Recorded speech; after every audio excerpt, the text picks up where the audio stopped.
Ready? Start.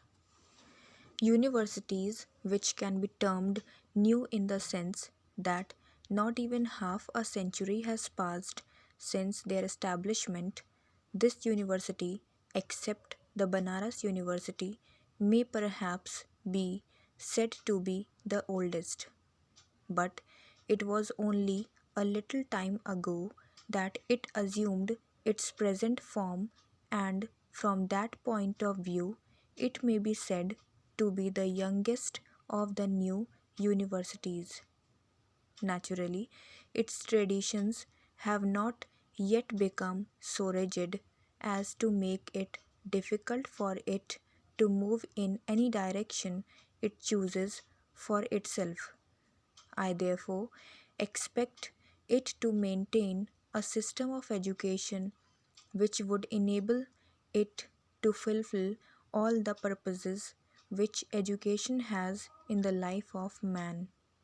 I have observed on several occasions and at several places previously that our present educational system, whether of the primary or secondary schools or of the universities, does not seem to be fulfilling those purposes, and that at any rate it is not fulfilling those objectives in a balanced way.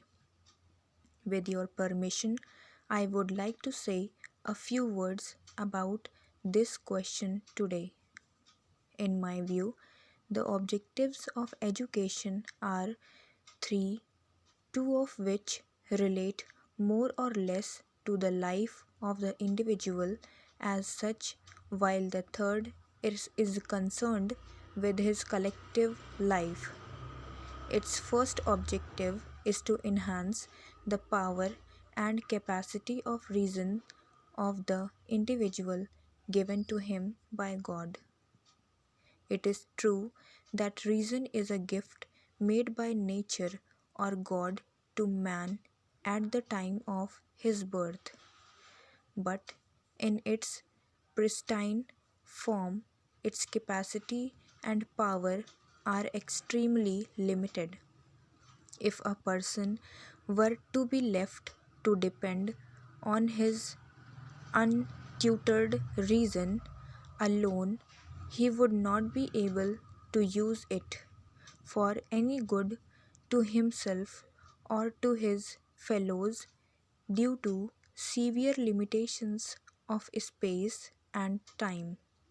But if this rational faculty is enriched by the accumulated experience of the past generations, its power and capacity are increased very greatly, for then the individual is able to grasp numerous truths of great utility relating to himself and the animate and inanimate world around him, which he could not possibly have learnt by means of his own unaided reason because of other reasons.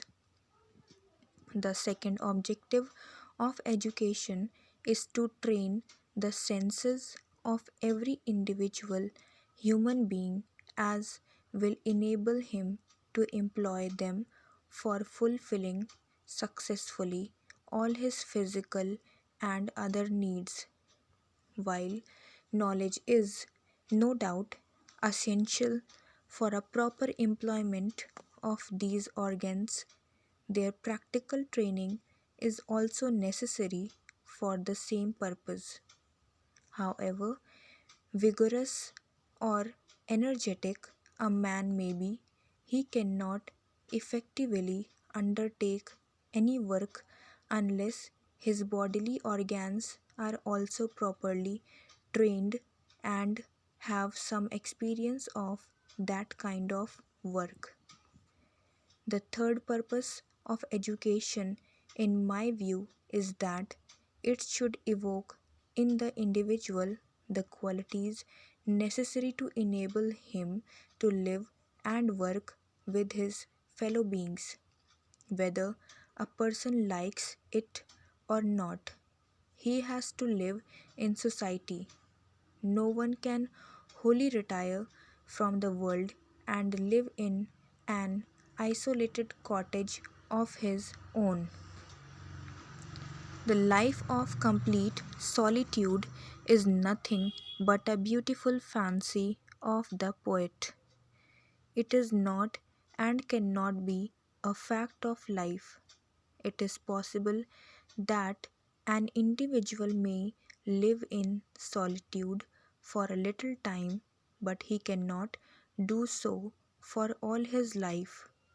So, when collective life is an inevitable and ineluctable fact of human life, it is absolutely necessary that every individual should be fully conversant with the art of collective living. In the ages gone by, when the scale of collective life was quite limited and when economic processes had not become highly concentrated, there was no great necessity for an organized effort to achieve these three objectives or to maintain at every instant a balance amongst them. But today, when the scale of collective life is almost worldwide and when economic processes have become concentrated beyond imagination, it has become highly necessary to make intense efforts to help the individual realize these objectives in his life, not only in the realm of mind but also in that of action.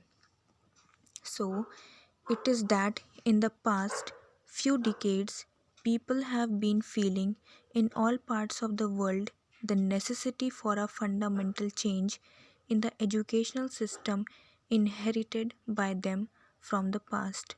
In fact, we find that different kinds of changes have been taking place in the educational system of different countries of the world.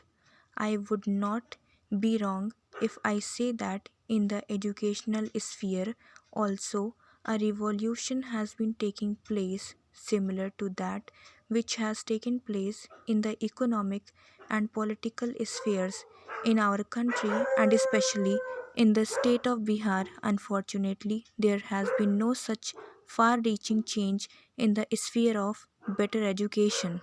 Stop.